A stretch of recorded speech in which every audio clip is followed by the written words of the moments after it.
საქართველოში ნიჭიერი ადამიანი სასურველი განათლების მიღების გარეშე აღარ დარჩება. ეს პირობა პრემიერ-მინისტრმა განათლების საერთაშორისო ცენტრის კონკურსში გამარჯვებულ სტუდენტებთან შეხვედრისას დადო.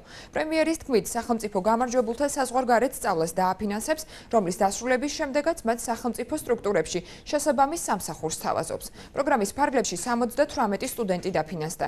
შესარჩევ კონკურსში კი მონაწილეობა 1000-ზე მეტმა მიიღო.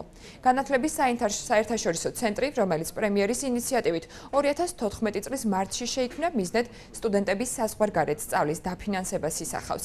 განათლების დასრულების შემდეგ ისინი ვალდებულები იქნებიან დაბრუნდნენ საქართველოში და 3-5 წლის მანძილზე საჯარო უწყებაში იმსახურონ.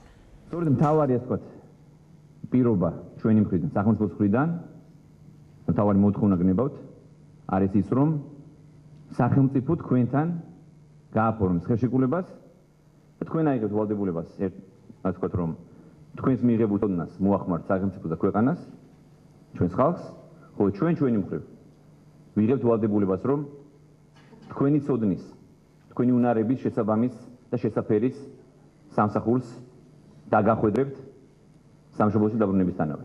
ფიქრობ, რომ სახელმწიფოსგან ესეთი მხარი დაჭერა ახალგაზრდა სტუდენტების, რომ სწავლა გააგრძელონ უცხოეთის პრესტიჟულ უნივერსიტეტებში ძალიან მნიშვნელოვანია.